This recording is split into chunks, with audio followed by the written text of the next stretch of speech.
자, 우리 이번에는 검정에 대해서 같이 이제 공부해 보도록 하겠습니다. 자, 학습 목표는 검정의 원리를 이제 여러분들이 이해를 해야 될 것이고요. 그다음에 가설 검정에서 오차가 있어요. 우리가 잘못할 수 있는 거죠. 판단을. 그것들에 대한 얘기예요. 그래서 오류라는 표현을 쓰는데 이걸 이해하고 여러분들이 이걸 해석할 수 있어야 되고, 우리가 현재 단일 집단으로 제한해서 하죠. 한 집단. 그래서 한 집단의 모집단의 평균과 비율과 분산에 대한 누군가의 주장, 그걸 우리가 가설이라는 표현을 쓸 거예요. 그에 대한 확인, 그걸 검정이라고 얘기합니다. 그래서 우리가 가설 검정이라고 하는데, 이것들을 이해하고 여러분들이 판정하는 방법을 여러분들이 학습하게 됩니다. 그리고 이때 필요로 하는 P-밸류라는 형태의 정의가 있어요. 도대체 이 P-밸류가 뭔지 여러분들이 이해하고 또 적용할 수 있도록 하고자 합니다. 그래서 이와 같은 학습 목표를 위해서 학습 목차의 단위를 이와 같은 검정의 기본 원리부터 시작해서 단일 집단의 모 평균, 모 비율, 모 분산에 대한 검정 단계를 우리가 거쳐볼 것이고, 마지막에 P-밸류가 무엇인지 한번 같이 공부해보는 시간을 갖도록 하겠습니다. 자, 검정의 기본 원리, 통계적 결정이라는 말을 써요. 그래서 statistical decision이라는 표현인데 우리가 번역을 통계적 결정이라고 했는데, 뭐 뻔한 얘기예요. 모집단으로부터 추출된 표본에 근거해서, 우리는 항상 지금 모집단을 아는 것이 아니라, 모집단은 population으로 어딘가 있어요. 근데 우리한테는 뭐냐면 어딘가 벽을 통해서 빈 곳을 통해서 나온 x1부터 xn까지의 모집단을 잘 대표할 수 있는 일부만 있는 거거든요. 그래서 일부를 가지고 모집단의 모수들이 어떨 것이라고 추측한 거, 그걸 우리는 추정이라는 표현을 쓴 거고요. 지금은 이제 이와 같은 상황 속에서 뭘 할 거냐면 추출된 표본에 근거해서 모집단에 관련된 결정을 내리는 거예요. 그러니까 모집단이 이럴 것이다 저럴 것이다 판정을 하는 거다는 얘기죠. 자, 그래서 통계적 결정의 방법은 어떻게 하냐면, 여러 가지 그러니까 결정하는 방식은 여러 개가 있겠지만 간단한 방법을 씁니다. 모집단에 대해서 어떻게 하냐면 서로 반대되는 두 개의 가설, 주장이에요. 오다 아니다, 참이다 거짓이다, 이런 형태. 뭐보다 크거나 같다, 작다, 뭐 이런 것들. 이다 아니다, 뭐 이런 형태. 그래서 두 모집단에 대한 서로 반대되는 두 개의 가설 중에서, 자, 반대되는 가설이니까 하나가 맞는 게 확인되면 하나는 틀린 거죠. 하나가 틀린 게 확인되면 하나는 맞는 거고. 이렇게 해서 간단하단 말이에요. 그래서 두 개의 가설 중에서 하나를 채택하는 방법으로 씁니다. 그래서 채택이라는 용어, 가설이라는 용어, 이런 것들이 이제 통계적 용어로 들어올 겁니다. 자, 그래서 이 주장들, 가설들은 이분법적 얘기니까 참일 수도 있고 거짓일 수도 있어요. 그래서 true일 수도 있고 false일 수도 있다, 이 얘기입니다. 자, 우리가 기각이란 말과 채택이란 말을 이제 쓸 텐데, 기각이란 말은 버린다는 얘기죠. 그래서 reject인데, 가설을 부정할 때, 부정한다는 얘기는 참으로 인정하지 못한다는 얘기죠. 그때 우리는 그 가설을 기각한다, 이런 표현을 쓸 거예요. 또 채택, accept라는 얘기는 부정하지 못할 때, 옳을 때 또는, 자, 그런데 통계적 용어에서 옳을 때란 표현보다는 부정하지 못한다, 이런 표현을 써요. 왜 그런지는 좀 차차 우리가 또 같이 경험하게 될 겁니다. 자, 그래서 채택은 부정하지 못할 때 그 가설을 채택한다. 다른 말로 얘기해서 그 가설이 옳다고 판단됐을 때 채택한다, 이런 얘기랑 똑같아요. 근데 이렇게 표현을 하는 겁니다. 자, 채택과 기각의 그럼 기준은 무엇인가? 두 가지가 연결되어 있는데요. 데이터, 우리가 얻어진 표본, 그 관측값이 중요한 역할을 하죠. 관측값 자체가, 자, 우리가 어떤 시험 성적이 어느 집단에 대한 표본을 뽑아서 그 집단에 대한 성적을 보는데 100점 만점 시험 중인데 계속해서 뽑는데 다 90점 이상만 뽑혀지고 있어요. 그러면 그 집단은 90점 이상일 가능성이 높구나, 낮구나, 뭐 이런 얘기를 해 들어갈 수 있는 거죠. 그래서 바로 어떠한 가설, 주장에 대해서 그것을 채택하거나 기각하거나 하는 기준이 되는 것은 당연히 표본들의 관측값이에요, 기본적으로. 그리고 확률적 얘기를 할 수밖에 없죠. 그렇기 때문에 바로 표본 통계량의 확률 분포가 관련이 있어요. 그래서 그 채택과 기각의 기준은 관측값과 확률 표본에 의해서 판정이 되고 있다는 얘기입니다. 그 표본 통계량의 분포가 정규 분포인 거다. 그럼 정규 분포 확률 변수로 보고 그 정규 분포 표에서 확률값을 계산해야 되겠죠. T 분포면 T에서. 그러니까 분포로 결정되는 값의 분포에 의해서 달라져요. 그러니까 이런 두 가지가 우리의 또는 채택의 기준이 되는 것이다 라는 걸 여러분들이 기억할 필요가 있습니다.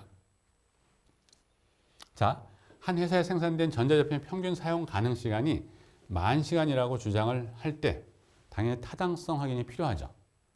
소비자 입장에서는 정말 이렇게 홍보하고 있는 것이 이런 회사의 제품이 이런 정도인지 아닌지 확인하고자 할 거예요. 자, 그래서 우리가 귀무가설은 가설을 주장하는 거죠. 어떻게 세우냐면 영어명은 null hypothesis라고 되어 있습니다. 우리가 통계적 결정은 이렇게 한다고 했잖아요. 두 개 상반되는 가설을 세워놓고 그 중에 하나를 채택하는 방식. 그래서 하나를 귀무가설로 해요. 그래서 영어명도 null hypothesis 하고 H0, hypothesis 약자에다가 없다라는 개념의 제로. 우리 컴퓨터에서 이진법 숫자에서 신호가 없으면 0, 신호가 있으면 1로 해서 우리가 문제를 해결하는 그와 똑같은 기호라고 생각하시면 됩니다. 자, 그래서 귀무가설을 하나 만들고요. 이것은 자, 우리가 어떤 실험을 할 때 실험하는 입장에서는 두 개 상반되는 가설 중에서 버리기를 희망하는 또 채택하기를 희망하는 가설이 분명히 나뉘어집니다. 자, 그러니까 이 회사에서는 평균 사용 가능 시간이 10,000시간이라고 주장하는 거니까 평균 사용 시간은 10,000보다 높으면 이건 원하는 거죠. 근데 평균 사용 시간이 10,000보다도 적다. 원하지 않는 거예요. 그래서 원하지 않는 쪽, 기각할 것을 바라면서 세우게 되는 가설. 이 회사에서는 그러니까 10,000보다 작다라는 하나의 주장. 이쪽 파트가 이제 귀무가설 되겠죠. 자, 그래서 기각할 것을 바라면서 세우게 되는 가설. 그렇기 때문에 기각할 걸 바라는 형태니까 없어지는 걸 희망한다는 얘기죠. 그래서 null 개념이 붙었다 이렇게 생각하시면 돼요. 자, 연구자가 기각되어지기를 바라는 또는 무효가 되기를 희망하는 가설이라는 데서 연유된 명칭이 바로 null hypothesis입니다. 반면에 이거에 대한 반대 가설은 두 개 상반되는 가설이라고 했죠. 그러니까 한 가설이 설정됐으니까 그거에 대해서 반대, 대립적으로 세워놓으면 되죠. 그런 의미에서 우리가 대립가설이라는 이름을 붙였고요. 그 다음에 H1이라고 이제 명명을 했습니다. 제로에 대해서 1 개념으로. 그리고 영어명은 alternative, 다른 거다라는 개념이죠. 그래서 alternative hypothesis라고 이제 명명을 해요. 그래서 이것은 뭐라고 되냐면 기무가설과는 대립되는 형태로 또는 귀무가설을 부정하는 가설 개념으로 만드는 거예요. 자, 그런데 어떤 거냐? 귀무가설은 버려지기를 희망하는 차원에서 만들어진 가설이고요. 그렇다면 대립가설은 받아들여지기를 희망하는 가설이죠. 그런데 그냥 받아들여지는 게 아니라 우리가 확실한 주장하려면 근거가 확실해야 돼요. 그래서 바로 뭐냐면 강력한 증거에 의해서 입증하고자 하는 가설을 우리가 보통 대립가설로 만드는 겁니다. 원래 귀무가설과 대립가설의 의미는 이런 데서 출발을 했어요. 근데 우리가 수리적 얘기를 하기 때문에 이제 좀 다른 얘기가 좀 언급되기도 합니다. 자, 그래서 이 귀무가설과 대립가설을 설정해서 놓고 이것들에 대한 참과 거짓을 결정하려 할 때 그 판단을 위해서 당연히 우리는 뭘 하냐면 표본으로부터 얻은 표본 통계량의 값을 사용하는 거예요. 즉 표본 통계량의 분포 및 값을 사용하게 되는 겁니다. 즉 분포하고 통계량 값이 같이 중요한 거죠. 자, 이렇게 하는 방식이라는 얘기. 그러니까 어려운 개념은 없다는 얘기예요. 어떤 주장을 살펴볼 때 그 주장 상반되는 주장이 두 개가 있을 것이고요. 그럼 둘 중에 우리가 갖고 있는 정보를 봤었을 때 어느 쪽이 옳다만 판단하면 되는 거죠. 이런 개념이에요. 자, 그런데 처음 여러분들이 도입하는 입장에서 새롭게 받아들여지는 도입을 해야 되는 용어들이 꽤 많이 있어요. 그것 때문에 좀 혼란스러운 건데 잘 정리를 하시면 그렇게 혼란스럽지 않을 거라고 저는 생각을 합니다. 자, 앞에서 우리가 통계량이라는 용어를 배웠었고요. 추정 부분에서 추정량이라고 배운 적이 있어요. 통계량을 추정 부분에서 쓰면 추정량, 추정 통계량, 에스티메이터라고 부른다 이렇게 돼 있었어요. 근데 이제 검정에서도 통계량이 필요하거든요. 그걸 우리는 뭐라고 부를 거냐면 검정 통계량이라고 부르겠다는 얘기입니다. 그래서 우리 테스트 스태티스틱이라고 명명은 되어 있습니다. 자, 그래서 귀무가설과 대립가설 중 하나를 선택하는 데 사용되는 표본 통계량 자체를 우리는 검정 통계량이라고 얘기를 하겠다는 얘기예요. 그러니까 통계량과 추정량과 검정 통계량은 같은 거예요, 사실은. 근데 그에 대한 사용하는 위치에 따라서 그냥 계산을 위한 거다 그러면 통계량이라고 불렀던 것이고 추측에 필요한 거다 추정 통계량, 즉 추정량, 에스티메이터라고 불렀던 거고 검정 부분에 쓰여지는 통계량이다. 검정에 쓰여지는 통계량이라는 이름에서 검정 통계량이라고 이름을 붙일 뿐입니다. 자, 기각력과 채택 영역 개념의 의미가 생겨요. 우리가 실수에 대한 개념에서 노는 거니까 어느 영역을 벗어나면 기각하게 되고 어느 영역을 벗어나면 또 채택하게 되고 들어오면 이런 정도를 하게 될 거거든요. 그래서 기각한다, 채택한다에 대한 기준을 어떻게 잡았냐면 귀무가설 가지고 해요. 자, 귀무가설을 버리게 되면 대립가설을 채택하는 거죠. 그러니까 대립가설 갖고 얘기해도 되는데 혼란스럽거든요. 그래서 우리가 기각한다, 채택한다에 대한 그 필요로 하는 영역에 대한 설명을 할 때는 귀무가설을 가지고 얘기합니다. 그래서 기각령이라는 건 뭐냐? 귀무가설을 기각하게 되는 검정 통계량의 값의 영역이에요. 검정 통계량의 값이니까 실수예요. 수직선상이 있습니다. 그래서 어느 범위에 오면 기각을 하고 어느 범위에 오면 채택이 되는 이런 형태로 나눠질 수가 있어요. 당연히. 뭐 키에 대한 주장을 한다. 큰 쪽에 대한 주장이다. 그러면 어느 정도 큰 쪽은 받아들일 거고 작은 쪽은 안 받아들이겠죠. 그와 같은 형태대로 영역이 나눠져요. 그래서 기각하는 영역이 있고 그렇지 않은 영역이 있어요. 그래서 그렇지 않은 영역을 즉 귀무가설을 채택하게 되는 검정 통계량 값의 영역을 채택 영역, 채택력 이런 표현을 씁니다. 그래서 기각력과 채택력은 대립가설 가지고 얘기해도 되지만 우리는 귀무가설 갖고 정의를 했다는 걸 여러분들이 기억하실 필요가 있습니다. 자, 그런데 이것들은 다 유효수인 알파에 따라서 다르게 설정이 돼요. 그래서 우리가 보통의 경우에 다 기본 알파에서 출발해요. 알파마저 정하지 않고 여러분한테 임의로 맡기면 사람마다 다 다른 얘기를 할 수밖에 없죠. 그러면 학문적으로 의미가 없으니까 알파는 공이 누군가에서 주어지는 형태, 제한된 값에 의해서 하게 돼요. 그래서 이와 같은 형태의 영역은 우리 검정 통계량의 분포를 알게 되잖아요. 이 분포에 따라서 알파 값에 따라서 어떻게 돼요? 필요로 한 영역에 대한 값들이 차이가 있단 말이죠. 그렇기 때문에 이 기각력과 채택 영역은 앞에서 우리가 배운 알파의 개념인데요. 그걸 유의 수준이라고 부르게 돼요. 뒤에 가서 다시 정확하게 정의할 겁니다. 이 알파 값에 따라서 결정이 되게 돼 있습니다. 왜 그런지 한번 또 볼 거예요. 자, 통계적 가설 검정은 우리가 어떤 방식을 하냐면 모집단의 모수의 값이나 어떤 뭐 확률 분포에 대해서 어떤 가설을 설정해요. 주장이에요. 주장. 어떤 것들에 대한 주장이에요. 그랬을 때 그 주장에 대한 제 가설이죠. 참과 거짓을 표본 통계량에 의해서 확률적으로 확정하는 거예요. 표본 통계량의 분포가 있으니까 확률 분포랑 관련이 있는 거고요. 통계량의 값 때문에 결정이 되는 거죠. 그래서 결국은 표본 통계량에 의해서 확률적으로 확정을 하니까 이것이 즉 귀무가설이 기각하는 게 되는 건지 채택하게 되는 건지 확정이 되죠. 그 얘기는 귀무가설을 기각하게 됐다. 대립가설을 채택하게 되는 결과가 오는 거고요. 귀무가설을 채택했다. 귀무가설을 기각하게 되는 결과가 오는 거죠. 자, 그래서 이렇게 이제 정의할 수 있는 거예요. 그래서 통계적 가설 검정은 모집단의 모수의 값이나 확률 분포에 대한 어떤 주장, 가설을 만들어 놓고 또 누군가에서 만들어진 거에 대해서 우리는 그 가설, 주장의 참가 거짓 여부를 뭐예요? 우리가 갖고 있는 표본 통계량의 확률, 아니 표본 통계량의 값, 표본 통계량이니까 분포가 있을 것이고 그것에 대한 것에 확률적으로 확정할 수밖에 없죠. 수학적으로 확정하는 게 아니에요. OX 문제가 아니라 이럴 가능성이 얼마다 이렇게 이제 나오는 거거든요. 그래서 그렇게 결정 내리는 것을 우리가 통계적 가설 검정이라고 얘기를 합니다. 자, 이때 가정 또는 주장된 모수값의 참과 거짓을 판정하는 가설의 검정 과정은 어떤 문제가 생기냐면 한정된 표본 정보에 기초하게 돼 있어요. 계속 얘기하는 거죠. 모집단을 모르고 일부인 표본을 아는 거죠. 그러니까 표본, 한정된 정보에. 그러니까 한정된 정보에 대해서 우리가 뭘 할 수밖에 없기 때문에 오류는 당연히 발생할 수가 있습니다. 그래서 오류가 발생할 가능성이 항상 존재할 수밖에 없다는 사실이에요. 100% 맞출 수 없다는 얘기예요. 자, 그래서 우리가 이 오류에 대한 얘기를 정리할 필요가 있다고요. 자, 그래서 가설 검정의 결과 부분을 이제 우리가 살펴보면, 자, 귀무가설이 참인 경우에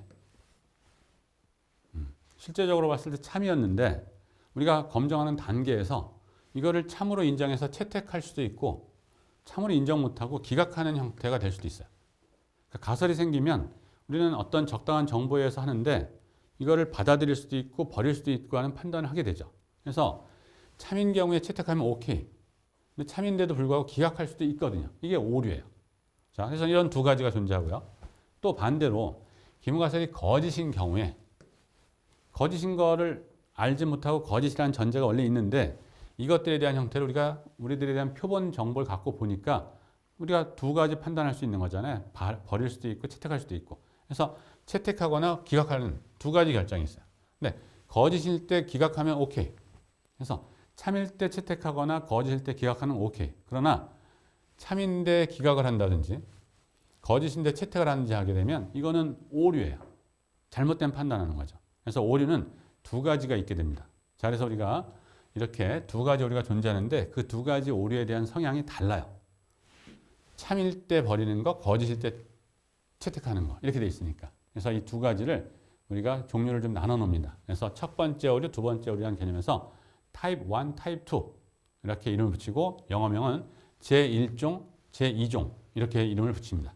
그래서 타입 1 에러, 타입 2 에러 이렇게 이름을 붙이게 되는데 타입 1 에러는 여기 걸 의미해요. 자, 그래서 뭐냐면 기무가설이 참임에도 불구하고 기무가설을 기각할 때 참인데 채택해 오른 건데 기각하는 거죠. 그냥 오류예요. 그래서 이거를 확률 기호로 쓰면 조건부 확률 개념이 되죠. 기무가설이 참이라는 전제가 있는 상황에서 기무가설을 기각할 그 확률. 이거를 보통 우리가 알파라고 명명하게 되는 거예요. 그리고 이것에 대한 용어가 유의 수준 또는 위험률이라는 표현을 씁니다. 유의 수준, 위험률은 좋은 의미가 아니에요. 높을수록 좋은 게 아니죠. 그래서 유의 수준은 낮을수록 좋은 거거든요. 위험률도 낮을수록 좋은 거고. 그래서 이 알파는 좀 작은 수를 의미하게 돼요. 일반적으로. 자, 그 다음 또 다른 오류는 어떻게 나오냐면 이번엔 기무가설이 거짓일 때 얘를 기각하면 버리는 옳은 건데 거짓인데도 불구하고 채택하는 거. 그래서 기무가설이 거짓임에도 불구하고 얘를 채택함으로써 발생되는 오류를 우리는 제2종 오류라고 해요. 이것도 우리가 조건부 확률 기호로 쓰면 기무가설이 거짓이란 전제에서 기무가설이 채택하게 될 확률의 개념이에요. 이건 우리가 베타라고 씁니다. 자, 이 베타는 위험률 이런 거 없고요. 우리가 이거에 대해서는 1-베타를 우리가 좀 필요로 해요.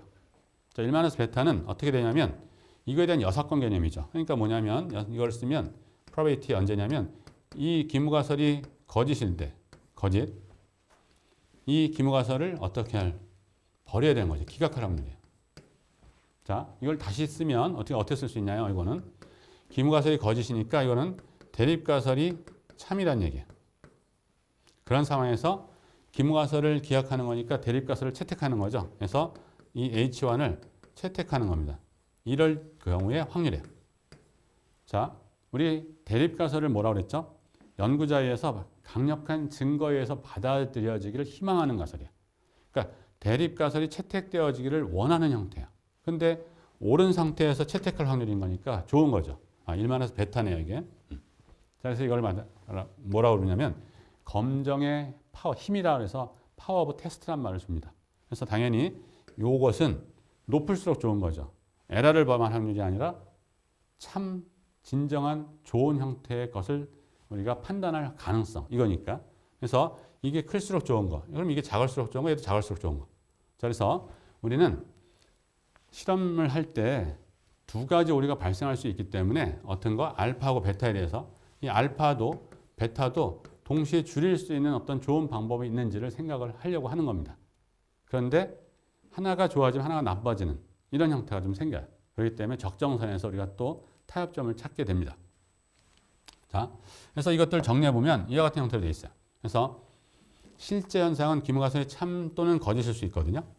근데 우리들의 실험에 의해서 이제 우리가 하게 되면 실제는 참과 거짓, 우리가 완전히 모르는 거지만 분명히 참 아니면 거짓이겠죠. 근데 그 중에서 표본을 뽑아서 우리가 이제 보는 거니까 표본에 의해서는 이제 참이 될 수도 있고 거짓이 될 수도 있어요. 그러니까 채택될 수도 있고 기각될 수도 있어요. 자, 그래서 만약 참이라는 것이 알려져 인상인데 그걸 채택하게 되면 옳은 결정이고요. 거짓일 때 그걸 버리게 되면 옳은 결정이에요. 그래서 이쪽 셋은 옳은 건데 그렇지 않은 참임에도 불구하고 얘를 버려지는 기각할 확률을 제1종 오류라고 하고 기무가설이 거짓임에도 불구하고 기무가설을 채택하게 되는 확률 그걸 우리가 2종 확률이라고 해요. 제2종 오류. 자, 그래서 요거에 대한 표를 가지고 여러분들 잘 기억을 해 놓으시길 바라겠고요. 우리가 원하는 건 오류란 건 다 적을수록 좋은 거니까 적게 하고 싶은 거예요. 자, 그래서 바람직한 검정 방법은 당연히 제1종 오류하고 제2종 오류를 동시에 줄이는 검정을 해야만 됩니다. 근데 이것이 문제가 표본의 크기가 고정되어 있을 때 제1종을 줄이려면 제2종이 커지게 되고 서로 간에 상반되는 관계가 와요. 그래서 두 종류의 오차를 줄이기 위해서는 표본의 크기를 크게 해야 되는 문제가 생깁니다. 근데 우리가 앞에서 봤듯이 표본의 크기를 마음대로 늘리는 것이 쉬운 게 아니에요. 그러면 시간도 경비도 많이 소요되기 때문에 적정선에서 타협을 해야 되는 거거든요. 자, 그래서 두 경우에, 그러니까 이 경우 동시에 증대되는 비용 문제가 고려되어야 되는 거니까 우리가 어떻게 하냐면 두 개의 오류를 동시에 컨트롤하는 것보다는 우선적 최선과 차선의 개념을 두는 거예요. 그래서 우선적인 배려를 해야 하는지에 대한 판단 기준을 설정이 필요하게 된 문제가 옵니다. 그래서 일반적으로 고전적인 가설 검정의 방법은 기각되어지기를 희망하는 가설을 규모 가설로 설정을 하고요. 그럼 맞죠? 그 다음에 이때 희망대로 기각할 수 있는 기각 영역을 선정하는 방식으로 진행을 하게 돼요. 그래서 실제적으로는 알파하고 베타가 있는데 사실 지금의 단계에서는 베타에 대한 얘기를 하지 않습니다. 그래서 알파의 개념인 알파가 어느 정도 주어진 상태하에 있을 때 그 가설을 기각하거나 채택할 확률을 판단하는 거에 우리가 국한적으로 사용을 합니다. 자, 그래서 방식을 이제 볼게요. 자, 일정 오류를 나타내는 수준, 제1종 오류가 알파로 나타났죠. 이 알파가 왜 유의 수준 또는 위험률이라고 이름이 붙었는지에 대한 것을 조금 설명을 해볼까 해요. 자, 그래서 귀무가설에 대한 전제적인 정의는 이랬어요. 연구자가 사실인 귀무가설을 부당하게 기각하는 가능성을 대변하는 거죠. 왜냐하면 조건 방률을 표현했었는데 귀무가설이 참인데 이 귀무가설이죠. 이걸 기각할 확률을 우리가 알파로 뒀었거든요. 이 알파로. 그러니까 귀무가설이 참인 사실인데 이 귀무가설을 기각하게 될 확률을 의미하는 거다. 얘기죠. 알파는. 자, 그래서 바로 뭐냐면 이 가능성 상당히 중요한 의미가 있다라는 얘기인데 당연하죠. 자, 귀무가설은 버려지기를 희망하는 데서 설립된 가설이라고 했어요. 그러니까 버려지면 연구자 입장에선 좋은 면이 있어요. 자, 그래서 바로 뭐냐면 새로 개발된 암 치료약이 유해하다 또는 효과 없다라는 귀무가설을 설정했다. 그러니까 제약회사에서는 당연히 귀무가설을 이렇게 설정하겠죠. 신약을 만들었는데 새롭게 만든 신약이 효과가 있기를 원하는 거죠. 그 얘기는 이제 효과가 같든지 같아도 안 되죠. 신약은 없든지 이건 더 안 되는 거죠. 사실은. 그러니까 이거를 버려지기를 원하는 가설, 귀무가설이에요. 바로. 그러면 이 귀무가설은 기각될수록 좋은 거죠.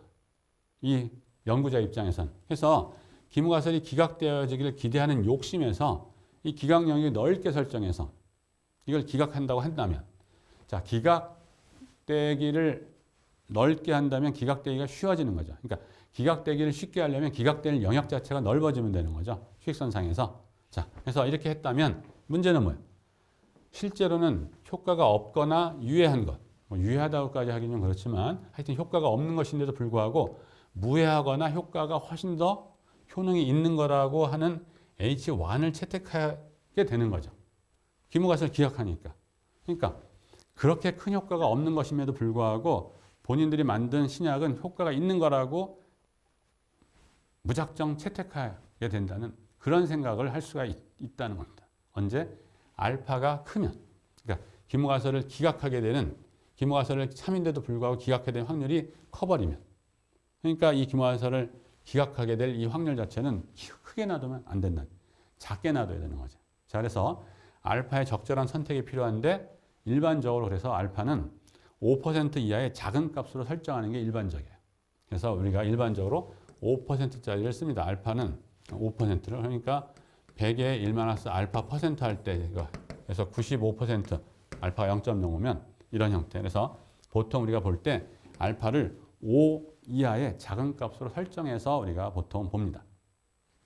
그런 의미에서 우리가 알파에 대한 얘기를 이제 하는 거예요. 자, 모수에 대한 일반적인 가설의 형태를 좀 살펴보면 이렇게 돼요.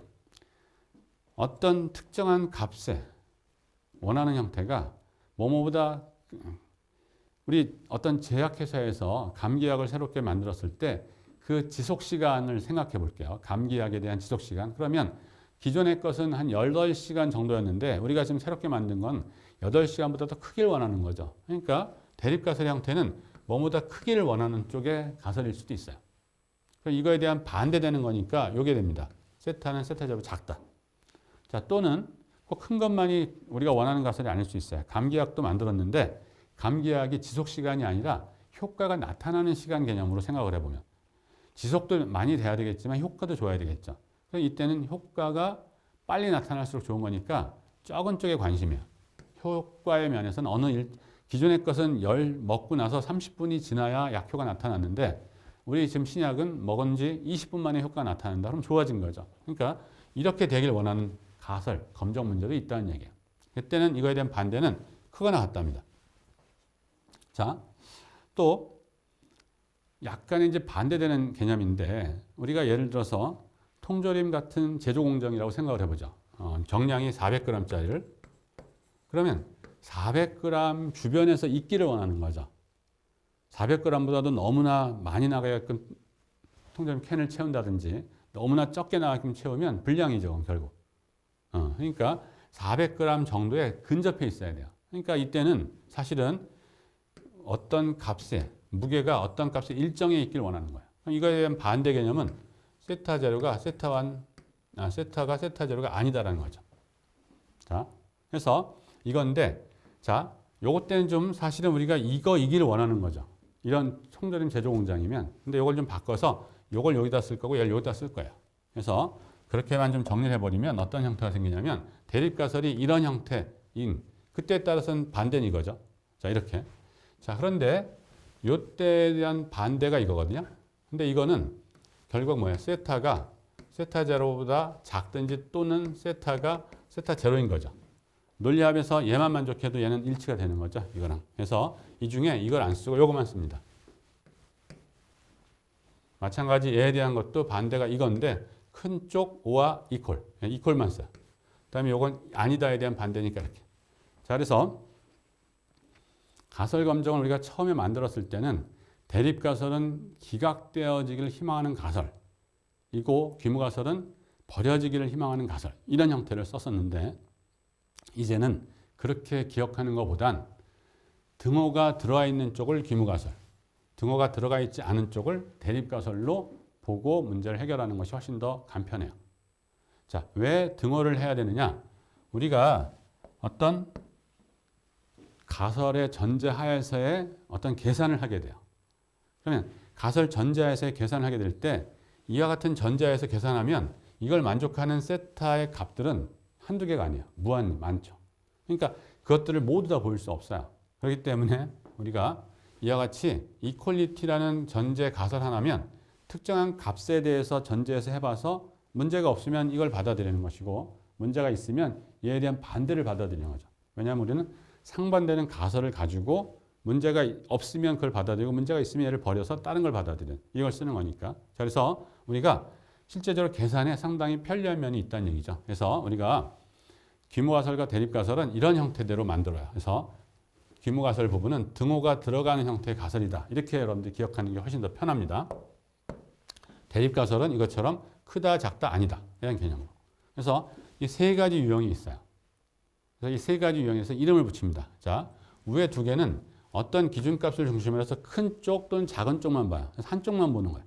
그래서 우리가 한쪽에 대한 개념이다 해서 one side test, 즉 단측 검정이라는 표현을 쓰고요. 이쪽은 그 점의 양쪽을 보는 거죠. 그래서 우리가 이것을 양측 검정이라는 표현을 씁니다. 자, 그래서 우리가 1과 2와 같이 귀무가설에 대해서 H1이 되는 단측, 한쪽만 보거든요. 그래서 이걸 우리가 단측 검정이라는 표현을 써요. one side test 또는 두 쪽이 아니라 한쪽만 보는 거죠. 그래서 한쪽 검정이라는 표현도 써요. 반면에 요거에서 이쪽은 어떤 값보다도 큰 쪽을 원하죠. 그러니까 우측에 있어요. 또는 우회 쪽에 있고. 그래서 바로 우단측이라는 이름을 쓰기도 하고 상단측 검정이라는 표현을 쓰기도 합니다. 반면에 밑에 거는 어떤 값보다 작은 쪽이죠. 좌측에 있기도 하고 밑에 거예요. 그래서 우리가 이것을 좌단측 검정 또는 하단측 검정이라고 명명도 해요. 자, 그리고 세 번째 형태는 양쪽을 보죠. 그래서 양측 검정이라는 표현을 씁니다. 그래서 가설 검정은 세 가지의 경우가 생겨요. 우리의 관심사에 따라서. 그래서 적당한 형태의 가설을 먼저 셋 중에 하나를 설정을 해야 돼요. 결정을 해야 됩니다. 그런 결정하에서 우리들에 대한 표본을 가지고 계산했을 때 어느 쪽이 맞는지를 판단해야 되는 거예요. 이렇게? 자, 이런 방식으로 하는 것이 가설에 대한 형태, 검정 형태예요. 자, 대립가설의 형태에 따라서 기각력의 형태도 비슷한 형태를 취하게 된다는 거예요.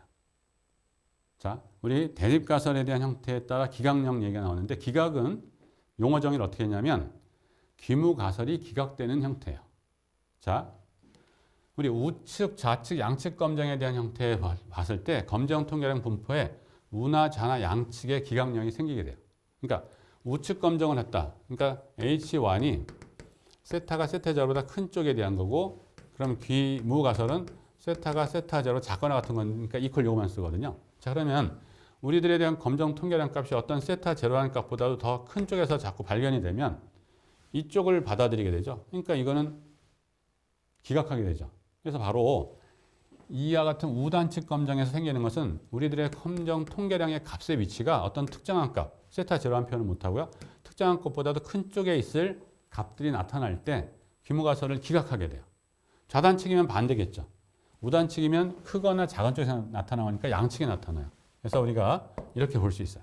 자, 그래서 가설의 형태에 따른 기각력의 형태는 다음과 같이 나타나요. 그래서 우단측 검정일 때 기각력은 그 추정량의 값이 어떤 포인트 C1이라는 값보다도 큰 쪽에서 발생을 할 때 기각을 하게 되는. 그래서 기각 영역은 어떤 C1인데 C1은 바로 검정 통계량이 귀무가설 하에서 진행했었을 때 귀무가설 하니까 어떤 분포에 대한 가설에서 하는 거죠. 그런 상태에서 이 C1이라는 포인트보다 더 클 이쪽의 확률, 이것이 알파가 되는 이런 포인트, 이것이 바로 기각 영역의 결정 포인트가 돼요. 그래서 이쪽 면적이 알파가 되게끔 되는 분위수 값이에요. 그렇죠? 분포에서 분위수 값이 축에 대한 값이죠. 확률 변수의 값. 그래서 이때 우측 확률의 확률을 알파로 갖게 되는 그 기준값이 바로 C1이라는 얘기예요. 자, 좌단측이면 반대 개념 되겠죠. 이쪽에 대한 거. 그래서 좌단측일 때의 기각력은 어떤 값보다 작을 때 나타나요. 표본 통계량의 값이. 근데 이 C들이 어떻게 나는 거냐? 이쪽 포인트에 대한 면적이 2분의 알파가 될 때죠. 단층이니까 이쪽 면적이. 해서 좌측 확률이 알파로 결정되게끔 되는 요 포인트. 그것이 C들이라는 얘기예요. 자, 양측은 그럼 어떻게 나타나냐? 너무나 커도 너무나 작아도 나타나는 거니까 어떻게 돼요? 그쪽 면적이 알파가 돼야 돼요. 그렇기 때문에 어떤 포인트, 우리 여기서 이제 나오는데 C셋이나 C넷, 어떤 C넷이나 C셋 이런 어떤 분포에서 이것보다도 큰 확률, 이것보다 작은 확률 합해서 알파거든요. 근데 우리가 보통 좌우 대칭형 형태를 많이 쓰죠. 그렇기 때문에 이쪽이 2분의 알파, 이쪽이 2분의 알파에 대한 걸 씁니다. 그래서 이렇게 되는 형태의 C3 또는 C4를 갖다 얘기를 해요. 자, 좌우 대칭이 되는 포인트에서는 자, 둘이 대칭되는 형태의 구간일 때가 요 길이가 제일 짧게 돼요. 자, 이쪽은 2분의 알파, 2분의 알파니까 이쪽이 이거 좀 더 다시 한번 표현할까요? 제가 자, 이런 형태에서 이쪽이 2분의 알파, 이쪽이 2분의 알파가 될 때 요 길이가 제일 짧아요. 만일 전체 면적이 알파죠. 이쪽이 아니라 이쪽 면적을 우리가 다른 거로 표현할게요. 이쪽이 합해서 2분의 알파만 되면 되는 거니까 3분의 알파 되고 이쪽이 3분의 2 알파. 그래도 이건 알파예요. 그 포인트를 잡으면 3분의 2 알파니까 면적이 2배가 돼야 되니까 이쪽으로 더 올 거고요. 이 면적이 3분의 2 알파, 2분의 알파보다 더 큰 형태. 3분의 알파니까 작게 되거든요. 그러니까 여기서는 이쪽으로 오는 것이 작게 와요. 거리가. 왜? 조금만 와도 면적이 금방 더 차지하니까. 근데 이거는 더 훨씬 더 빨리 이쪽으로 가죠. 오른쪽으로. 그 면적 자체가 줄어드는 면적. 그래서 길이가 훨씬 더 길어집니다. 그래서 좌우 대칭형의 분포는 양쪽이 확률이 똑같을 때 그때에 대한 실내 구간의 폭이 제일 짧은 거예요. 자, 우리 실내 구간의 폭은 짧을수록 좋다 그랬거든요. 정부력이 있는 거예요. 넓을수록 좋은 게 아니고 그러니까 짧은 거예요. 자, 그런데 우리가 앞에서 배운 것도 정교 분포하고 T 분포는 좌우 대칭이지만 카이스퀘어 분포 이렇게 생겼거든요. 비대칭. F 분포도 유사하게. 그러니까 비대칭이 될 때는 그 사실이 맞지 않아요. 그럼에도 불구하고 관례상 우리가 이쪽이 2분의 알파, 이쪽이 2분의 알파 되는 이 포인트를 실내 구간 또는 기각력의 기준값 기준으로 우리가 잡습니다. 그건 나중에 실내 구간의 폭에 대한 얘기에서 다시 또 보게 될 겁니다. 자, 그래서 가설의 형태에 따른 기각력의 형태가 상단측일 땐 어떤 값보다도 큰 측에서 기각력이 나타나는 거고요. 그 다음에 하단측일 때 어떤 값보다 작은 쪽에서 나타나는 것이고, 그 다음에 양쪽에서는 양측 검정은 너무 크든지 너무 작든지 해서 나타나는 거겠죠. 자, 그런데 그때에 대한 면적이 요걸 취할 면적이 알파, 요걸 취할 면적이 알파, 요 두 군데 취할 면적이 알파 이렇게 되는 것들로 이제 우리가 하고, 특히 이쪽에 대한 건 각각 2분의 알파 되는 거로 한다라는 얘기. 자, 그래서 통계적 가설 검정의 5단계는 우리가 지금까지 한 걸 정리해 보면, 자, 이런 5단계 방법으로 하게 되면 여러분들이 쉽게 할 수 있다는 얘기예요. 그래서 첫 번째 단계가 뭐냐면, 당연히 문제 설정을 보고 우리가 연구자 입장에서 내가 희망하는 가설이 있고 버리고자 하는 주장이 있단 말이죠. 그래서 규모 가설과 대립 가설을 설정을 해놓는 거예요. 적절하게 잘해야 되죠. 그런데 실제 우리가 볼 때는 기각하길 바라는 또는 채택하길 바라는 것으로 한다기보다는 어떻게 돼요? 이퀄리티가 들어가 있는 쪽을 보통 규모 가설로, 그 다음에 그렇지 않은 형태, 우리가 큰 쪽에 관심이 있다 상단측으로, 작은 쪽에 관심이 있다 하단측으로, 그냥 대소관계를 비교하는 형태에 관심이 있다 그러면 양측, 이렇게 이제 하는 거죠. 그리고 나서 뭐라 하느냐, 유수준 알파를 결정.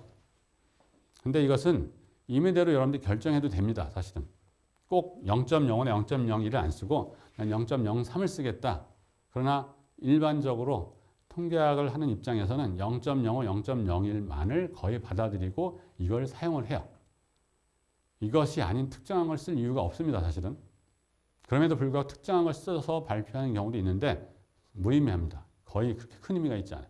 자, 그래서 보통은 일반적으로 알려진 전제 조건에 대한 기능을 만족하는 뭔가를 찾는 거니까 누구라도 합리적으로 받아들일 수 있는 형태가 돼야 되죠. 그래서 0.05나 0.01을 써요. 근데 0.05나 0.01을 쓸 때 판단이 달라질 수 있어요. 근데 일반적으로 사회통계 쪽에서는 0.05를 좀 즐겨 씁니다. 0.01을 쓰는 경우도 있지만 또는 간혹가다 0.1을 쓰는 경우도 발생은 해요. 의료관계 쪽에 대한 데이터는 상당히 데이터 자체가 귀한 상태가 돼요. 데이터가 많지 않게 돼요. 그렇기 때문에 이쪽은 유수준 0.1까지도 좀 허용을 하는 면이 좀 있습니다. 데이터의 특성상. 자, 그래서 이렇게 이제 우리가 결정하게 되는 거고요. 그래서 이거는 여러분이 결정할 게 아니라 0.05나 0.01로 주어집니다. 사실은. 자, 그 다음에 검정 통계량을 선택하는 거예요. 자, 우리가 모집단에 대한 평균적인 얘기를 하고 있다. 그럼 당연히 표본 통계량은 뭘 써야 되겠어요? 표본 평균을 써야 되겠죠. 모집단의 분산에 대한 얘기 어떤 주장을 하는 문제다. 그럼 당연히 우리가 쓸 검정 통계량은 표본 분산이 돼야 될 거예요. 또 모집단의 어떤 특정 비율에 대한 문제다. 그러면 표본 비율을 써야 되겠죠. 그러니까 그에 맞게끔 검정 통계량을 선택해야 되는 거예요. 선택하고 그 통계량의 확률적 분포를 우리가 알고 있어야 되죠. 왜? 그래야만 확률적 계산을 할 수 있는 거니까. 자, 그 다음에 그것이 되고 나면 기각 영역을 우리가 잡아놓을 수가 있죠. 상단측이다 어떤 값보다도 큰 쪽의 확률이 알파가 될 때 그 포인트점, 그 이해상이 기각 영역이죠. 하단측이면 어떤 포인트가 작을 쪽에 대한 문제, 양측이면 양쪽으로 벗어나는 부분. 그래서 이 대립 가설과 그 다음에 검정 통계량의 분포적인 입장에서 우리가 이 확률값을 결정하는 단계에서 얘가 결정될 수 있단 말이에요. 그리고 나서 마지막 단계가 판단이에요. 왜냐하면 우리들에 대한 검정 통계량 값이 어디에 소속되어 있다는 걸 이제 알 수 있는 거죠. 우리가 생각하는 이쪽이 기각 영역이고 이쪽이 채택인데 우리의 실제 검정 통계량의 계산을 했더니 여기에 떨어졌다. 그러면 채택을 하는 거고요. 이쪽에 떨어졌다. 기각을 하는 거죠.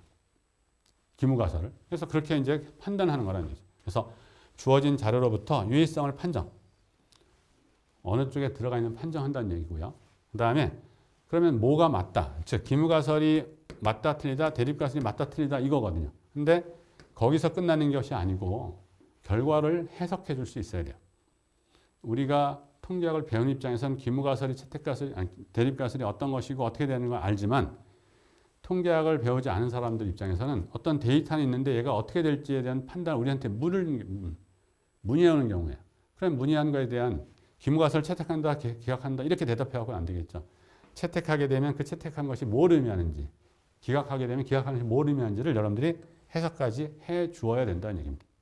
2단계까지 거치면 우리가 검정에 대한 형태를 할 수 있는, 그래서 5단계로 우리가 보통의 경우는 합니다. 자, 그런데 자세히 잘 보면 두 번째 단계가 필요가 없어요. 그 다음에 이거는 여기서 좀 묶여 있어요. 사실 요 3, 4, 5가. 검정 통계량, 어떤 통계량을 쓰는지에 대한 문제만 확정이 되고 그러면 그걸 계산하는 과정에서 값이 나오거든요. 그러니까 뭔가 이 형태가 한 개, 요거는 뭐 주어진 누구라도 한 거니까 요걸 우리가 2단계로 좀 줄일 수 있습니다. 그래서 3단계 방법으로도 이 가설 검정을 진행하기도 해요. 우리가 앞으로 예제를 통해서 더 보게 될 겁니다.